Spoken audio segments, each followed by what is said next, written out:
Misappropriation of Fun emerged from my memories of the visual, sonic, and kinesthetic rhythms of playgrounds. It consists of 3 teeter-totters and a computer system. Each of the 3 teeter-totters is connected to a potentiometer which acts as a tilt sensor, detecting any changes in the angle of the teeter-totter.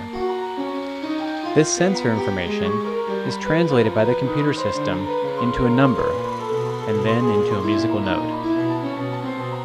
As the teeter-totter moves, the result is a continuous cycle of ever-changing chords and sequences of notes. The changing shape of the music is reflected in the changing shape of the sculpture.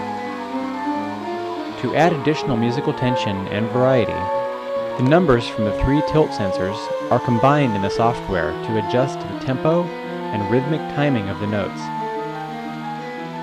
To bring the sculpture to life, I created 3 simple balancing robotic systems to ride the teeter-totters. They lean back and forth to change their center of gravity, and by doing so, move themselves up and down. They utilize the information from the tilt sensors to determine whether they are above or below a level point, and are programmed to try to return to a level state. I have, however, also programmed them to react relatively slowly, so they tend to overshoot the level balance point and overcompensate on every attempt. This results in constant, but not exactly predictable movements in the system, and an ever-changing musical environment.